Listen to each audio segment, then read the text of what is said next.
Shalom Bapak Ibu Saudara sekalian, para sahabat Narwastu dimanapun saat ini berada. Salam sehat untuk kita semua. Kiranya Bapak Ibu dan Saudara sekalian dimanapun saat ini berada, kiranya selalu dilindungi Tuhan di masa pandemi COVID-19 ini. Ini adalah podcast Narwastu yang kedua, dan kami akan menampilkan seorang tokoh yang tidak asing lagi, seorang pemuka gereja Aras Nasional. Sekarang ini Ketua Majelis Pertimbangan Persekutuan Gereja-Gereja dan Lembaga Injil Indonesia, mantan Ketua Umum PGLI 2 periode, dan juga Ketua Dewan Pembina Lembaga Pelayanan Mahasiswa Indonesia, sekaligus beliau juga pembina majalah yang kita cintai, Narwastu. Saat ini saya bersama tokoh kita, Bapak Pendeta Dr. Nus Remas. Shalom Pak Pendeta Dr. Nus Remas. Shalom Pak Yandro. Ya, salam sehat Pak ya. Puji Tuhan. Nah, ini saat ini kita berada sekarang di kediaman Pak Nus di kawasan Jakarta Timur. Pak Nus tadi bagi ke dokter, dan saat ini kami bersama Pak Nus di rumah. Dan dalam perbincangan kali ini tentu kita akan nanti menyimak ada inspirasi, motivasi, hal-hal yang membangkitkan iman, dan hal-hal yang bisa kita petik dalam menjalani kehidupan kita di masa pandemi COVID-19 ini. Pak Nus, bagaimana kabarnya Pak? Ini Bapak 2 tahun menjalani pandemi COVID-19. Kita masih dibatasi protokol kesehatan. Bapak juga tidak seperti dulu lagi bisa ke sana kemari, misalnya mengikuti acara atau memimpin khotbah di berbagai tempat, di berbagai kota. Bagaimana Bapak merasakan saat ini? Ya, kalau saya enjoy aja tiap-tiap hari. Saya ingat persis 2 tahun sudah di Medan dan harus berangkat ke Brastad untuk khotbah hari ini.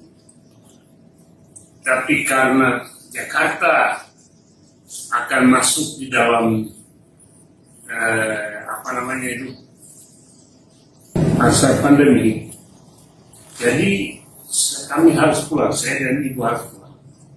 Nah, hari Senin pagi saya duduk di kursi di ruang tamu sambil saya lihat rumah saya. Dan saya bertanya, Tuhan, what happened? Apa yang terjadi? Dan saya bilang, Lord, I don't understand, but I trust you. Tuhan, saya tidak mengerti, tapi saya percaya. Percaya bahwa Tuhan tidak pernah salah memimpin jalan ini. Percaya bahwa tangan Tuhan tidak kurang panjang untuk menolong. Percaya bahwa pertolongan Tuhan selalu tepat pada waktunya. Jadwal-jadwal pelayanan banyak yang batal karena gereja-gereja juga mengalami lockdown. Tapi saya bersyukur sudah 2 tahun ini enjoy aja, menikmati aja sukacita. Karena keyakinan saya bahwa Tuhan tidak pernah salah memimpin jalan kita. Selama hampir 2 tahun, sudah tinggal berapa hari lagi, COVID melanda Jakarta ini. Saya bersyukur bahwa saya dari keluarga tidak pernah berkekurangan. Berkat Tuhan itu selalu ada tepat pada waktunya. Itu cara Tuhan. Saya lihat bagaimana cara Tuhan memimpin jalan hidup. Padahal ini tahun ini 2022 ini saya memasuki 50 tahun pelayanan yang panjang di Lembaga Pelayanan Mahasiswa Indonesia. Ada jabatan macam-macam, sekitar 20-an yayasan jadi pembina, termasuk Lembaga Alkitab Indonesia. Puji Tuhan bahwa tidak ada satupun yang menggaji, tapi menikmati kecukupan. Doa Bapa kami, berikanlah kepada kami makanan kami yang secukupnya hari ini. Jadi enjoy aja selama hampir 2 tahun COVID melanda Jakarta. Menikmatin aja, karena cara Tuhan itu dahsyat, cara Tuhan itu luar biasa. Saya sudah mengalami sejak tanggal 21 Januari tahun 73, saya serahkan hidup untuk melayani Tuhan. Saya tahu di LPNI, saya tidak tahu LPNI itu apa. Dan saya ingat percakapan saya dengan pendiri LPMI di Ambon. Dia bilang, Nyong, boleh bekerja 24 jam tapi tidak digaji. Saya masih orang Ambon bilang nyong-nyong, sekarang udah monyong. Menikmati, enjoy aja jalan. Dan karena pelayanan saya katakan ke Jakarta dan melayani tahun 74, 75 melayani kampus UI, kampus UPI, PIKI, Trisakti. Saya keliling kota Jakarta tiap-tiap hari. Sepertinya siap 24 jam untuk melayani. Dan puji Tuhan, pelayanan itu berkembang dan jadi berkat bagi banyak orang. Di LPMI itu istilah menjadikan murid. Jadi harus fokus pada menjadikan murid. Sehingga banyak orang, anak-anak mahasiswa kemudian diperkenalkan lagi dengan orang tuanya. Yang kebetulan tahun 70-an, 74, 75, itu mahasiswa itu kebanyakan orang Batak. Dan itu anak-anak para pejabat tinggi negara. Jadi kemudian saya diperkenalkan dengan orang tuanya. Dan para orang tua itu semua di daerah Menteng. Dan ketika saya ngomong, wah semuanya tertarik. Puji Tuhan, bahwa pelayanan itu terus berkembang sampai sekarang. Dan hampir 2 tahun COVID ini, Pak Yondro dan kawan-kawan semua pemirsa, saya tetap enjoy. Tidak ada ketakutan, tidak ada kekhawatiran, tidak ada masalah apapun. Tetap sukacita tiap-tiap hari. Itu Pak ya. Kemudian bagaimana pelayanan Bapak lewat Zoom segala macam? Banyak yang jadwal yang batal, tapi banyak yang minta pelayanan khotbah lewat Zoom. Itu tiap minggu, tiap waktu itu selalu ada. Jadi saya tidak perlu takut, tidak perlu khawatir. Enjoy aja kalau orang itu bisa langsung datang ke tempat, saya datang aja. Tapi kebanyakan selama hampir 2 tahun ini, kebanyakan lewat Zoom. Jadi baik persekutuan di gereja maupun persekutuan di tempat-tempat lain, di kantor-kantor, dan persekutuan keluarga macam-macam, tetap via Zoom, tidak apa-apa. Rupanya Tuhan sediakan teknologi yang tepat. Sehingga di masa COVID ini pun, pelayanan itu tetap berjalan. Tidak bergantung pada keadaan. Tapi kita tetap, dan saya bersyukur bahwa hidup saya tetap efektif di tengah-tengah tantangan COVID-19 ini. Itu Pak Nus ya. Kemudian gini Pak Nus, Bapak dikenal seorang pendeta, tokoh gereja, juga tokoh lintas agama yang bisa masuk kemana-mana melayani. Pimpinan partai politik, kemudian pejabat, begitu, termasuk para presiden juga Bapak bertemu, berdialog. Mungkin pertanyaan Bapak, bagaimana sebenarnya Bapak membina komunikasi itu? Ya, jadi saya itu anak kampung. Tapi Tuhan kasih saya kepandaian, kepintaran khusus. Kelas 4 SD, saya dinaikkan ke kelas 6. Jadi, ini luar biasa. Di SMP saya juara umum untuk Maluku Tenggara. Di SMA kelas 1, waktu mulai kelas 2, rapat dengan guru lagi menetapkan untuk saya pindah langsung ke kelas 3. Tapi ayah saya tidak mau, takut nanti gila. Yang biasa kan orang kampung, anak pintar takut orang dibilang gila. Dan saya naik kelas 2 karena saya juga punya cita-cita untuk masuk ke jurusan pasti alam, Paspal waktu itu namanya. Karena saya ingin membangun kapal, saya mau masuk di insinyur perkapalan. Jadi insinyur perkapalan yang membangun kapal untuk menghubungkan ke Pulau Maluku. Dan apa yang terjadi Pak? Saya akhirnya berjuang. Saya ingat waktu itu naik kapal barang menuju ke Jakarta, Ambon. Dan saya masuk kuliah. Udah baru 2 tahun kuliah. Saya aktif sekali di gereja. Sebagai guru sekolah minggu, pengurus pemuda. Dan bulan Januari tahun 73, LPMI bekerja sama dengan GPM, Klasis Pulau Ambon, untuk membuat suatu acara pelatihan selama 1 minggu.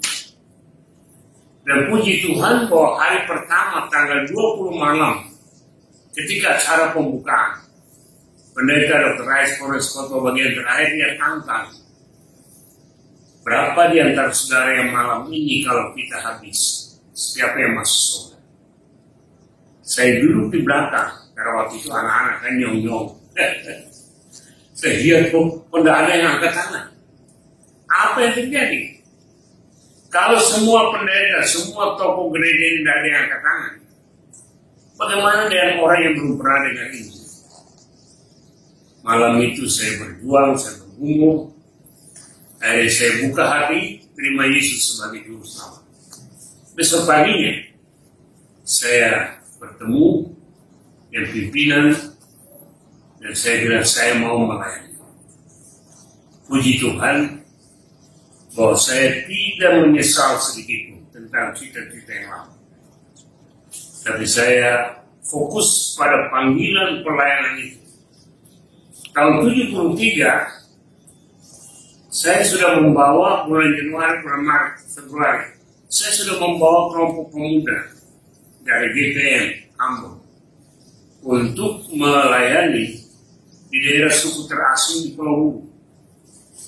Itulah keadaan medan yang begitu sulit. Tapi puji Tuhan itu memberikan pengalaman. Dan pada akhirnya saya dibawa ke Jakarta dan tetap melayani sampai hari ini. Puji Tuhan, saya tidak pernah menyesal, saya tidak pernah nengok ke kiri dan ke kanan. Saya tetap hanya fokus kepada Tuhan. Karena saya percaya bahwa Dia yang telah memanggil saya itu Dia setia. Dan Dia sanggup membuat segala sesuatu itu indah pada waktunya. Kemudian kalau kita bicara tentang jabatan Pak Mus di berbagai organisasi, ya, tidak main-main ya.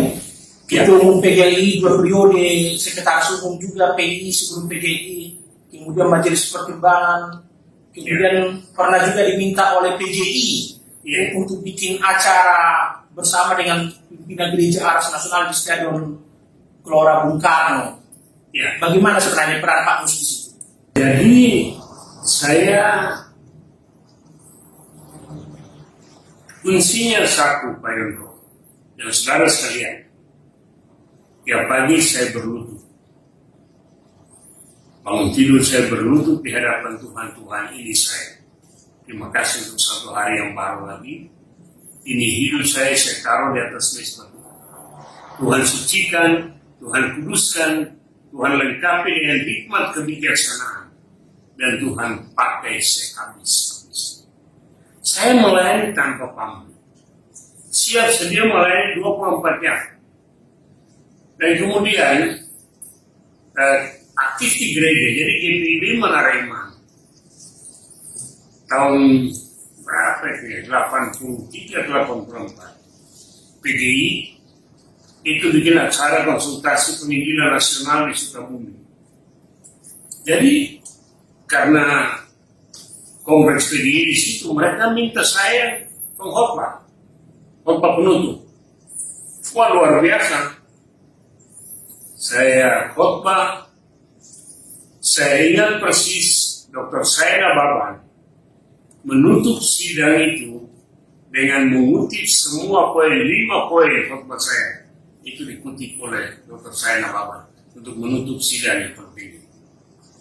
Dan seterusnya, saya dipakai Tuhan untuk berjuang izin pembangunan di PGI Menaraiman dan beberapa cabang-cabang yang lain.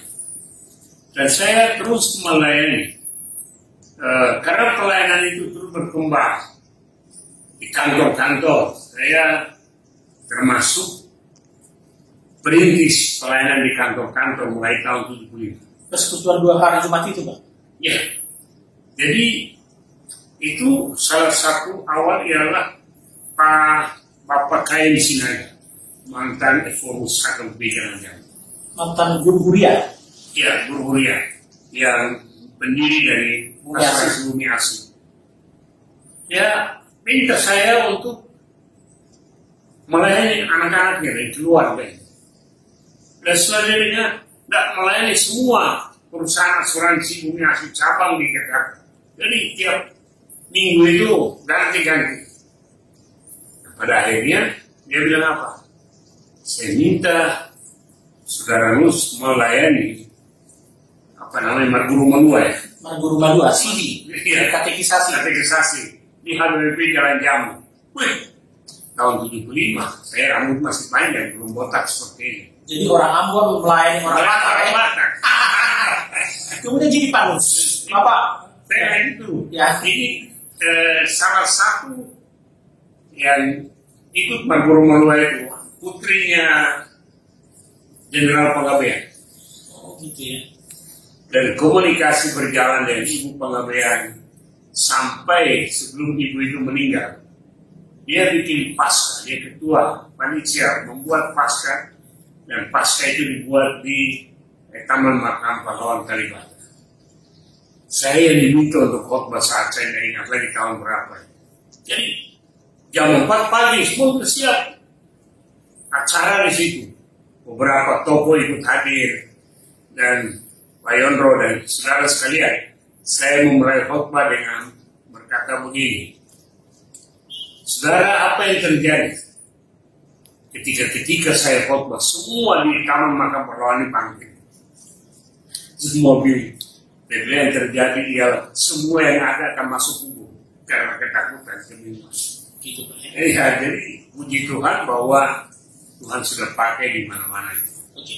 Ada satu lagi Pak Nus, Bapak kan sering juga diundang dulu khotbah memberikan renungan di rumah tokoh nasional Jenderal TNI Purnawirawan Luhut Panjaitan. Gimana ceritanya Pak? Bapak bisa ceritakan dengan Pak Luhut bagaimana persahabatan Bapak? Iya, jadi persahabatan kita itu luar biasa. Sampai putrinya pertama menikah. Ketika Presiden Habibie datang dengan seluruh pejabat tinggi negara. Jadi resepsi di gedung apa itu, di Tebet itu bikin 2 tahap. Tahap pertama, jam pertama itu untuk para pejabat tinggi negara. Tahap kedua dengan undangan umum. Dan ketika Presiden Habibie dan semuanya duduk, saya diminta untuk doa. Kasih speech singkat lalu berdoa. Jadi begitu dekat. Pak Luhut itu hampir tiap tahun mau ulang tahun selalu saya sudah dibukin lebih awal. Datang ke rumahnya Pak? Di rumahnya ulang tahun. Jadi saya sudah seperti pendeta keluarga. Gimana komunikasi dengan beliau sekarang Pak? Setelah beliau sangat sibuk sebagai orang yang sangat penting di Republik ini saat ini. Ya, jadi itu berjalan sampai keluarga semua begitu dekat. Tapi menjelang pemilu tahun berapa? 2014. Ya, karena sebelum itu saya diundang makan malam, saya juga tidak kenal, tapi diundang makan malam dengan Jenderal Prabowo. Nah, ketika makan malam, mau selesai, Pak Prabowo bilang begini, bahwa pendeta minta maaf, boleh saya tanya satu pertanyaan? Waduh, dalam hati Tuhan tolong, ini yang bertanya Jenderal, kalau pendeta nggak bisa jawab kan malu. Jadi saya doa. Terlalu begini, Bapak Pendeta, saya ini orang kaya, saya jenderal, saya udah keliling dunia. Tempat-tempat mewah di dunia disebutkan mulai dari Amerika Latin sampai ke Australia sana. Tapi ada satu pertanyaan dalam diri saya. Nah, waktu itu saya jadi koordinator nasional untuk bukunya Rick Warren, Purpose Driven Life. Dan saya langsung menjawab Pak Prabowo dan ada 3 tempat orang bersama-sama. Pak Prabowo, hidup itu punya 3 dimensi. Pertama, life is a test. Kita, setiap orang yang lahir ke dunia ini, yang dinantikan ialah suara tangis, bukan suara ketawa. Semua keluarga menantikan suara tangis. Welcome to the real. Kemudian yang kedua, life is a trust.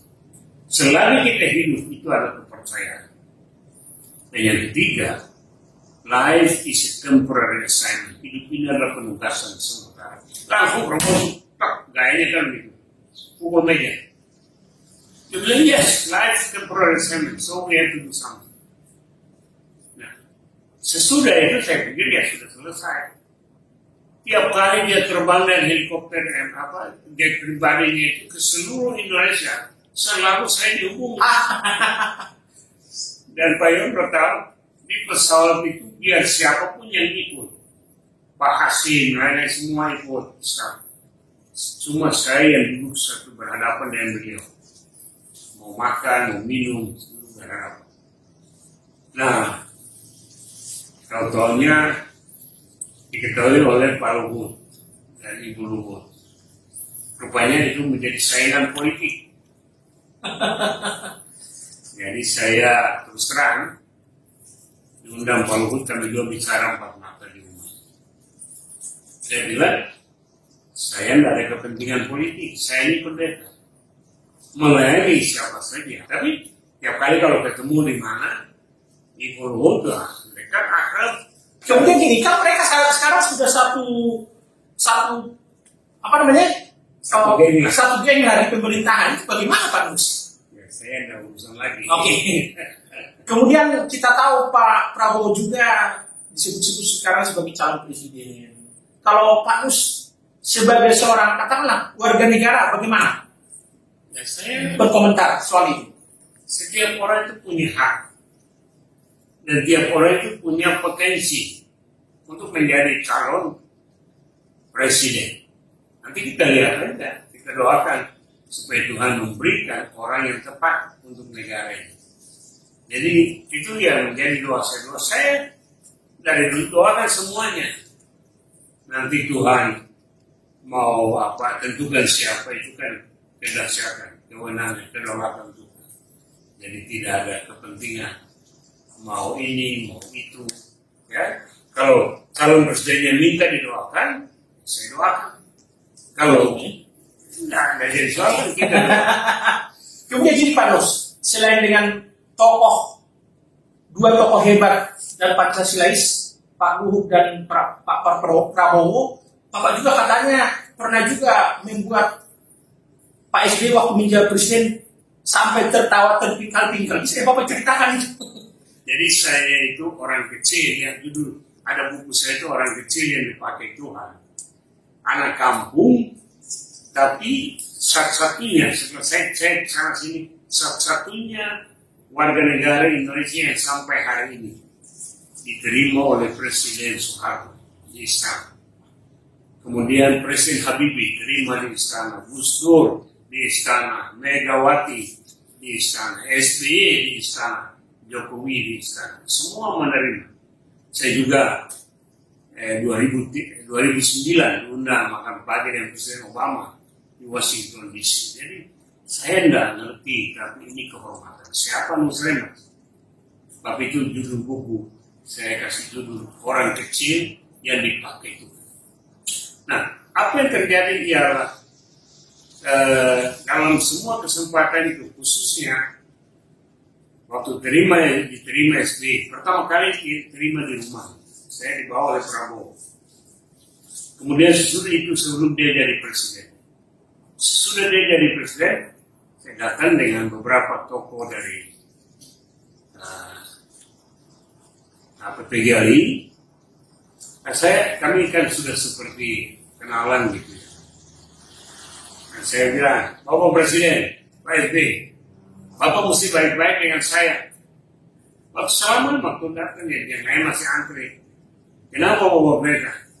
Kalau Bapak tidak baik-baik dengan saya suruh Dr. Aris Budi kasih obat tidur Bapak ngantuk. Ketawa tahu meledaklah semuanya. Karena Dr. Aris Budi itu dipilih oleh SBY itu menjadi ketua tim dokter kepresiden. Dan Aris Budi itu mahasiswa kedokteran UI yang saya tahun 74 sudah melayani di UI di kedokteran. Tahun 75 saya sudah khotbah nakal untuk Universitas Indonesia di Salemba. Dan Dr. Aris Budi itu dia terima Yesus karena saya melayani dia. Dan kemudian saya urus sampai dia dibaptis di Petrus di daerah Grogol. Itu luar biasa. Jadi bisa bergurau. Dengan SBY juga saya bisa bergurau. Dengan siapa? Jokowi juga demikian. Jadi tidak ada kepentingan apa, semua santai dengan semuanya. Karena saya senang membangun komunikasi. Senang membangun relasi dengan semuanya. Sampai anaknya SBY ini siapa? Ai juga begitu akrab. Tiap kali acara apa, dia selalu undang untuk hadir dan memimpin doa. Kemudian begini Pak Nur, Bapak juga kami tahu cukup dekat dengan Bapak Pendeta Dr. S.A. Nababan almarhumah. Bahkan kami dengar beliau juga katanya sering juga curhat.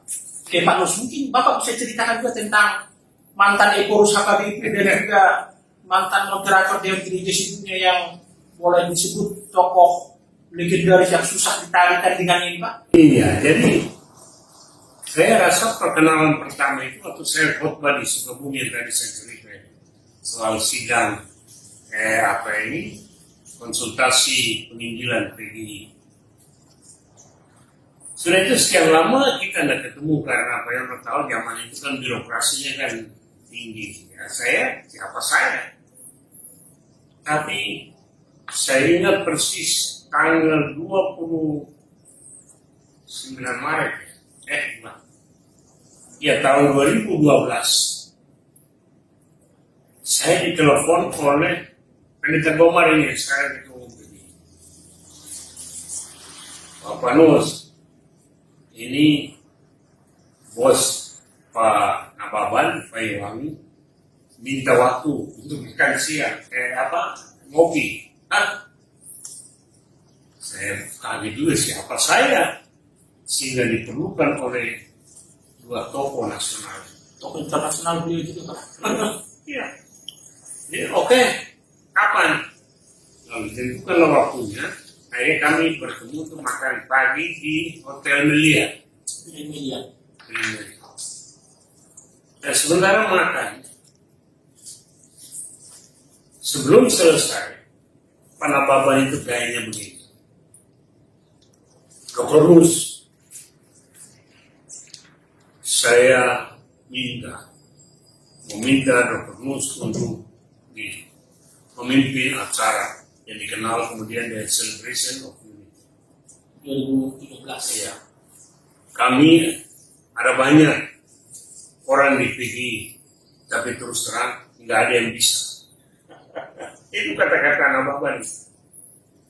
Jadi kita minta Dr. Nus yang jadi ketua.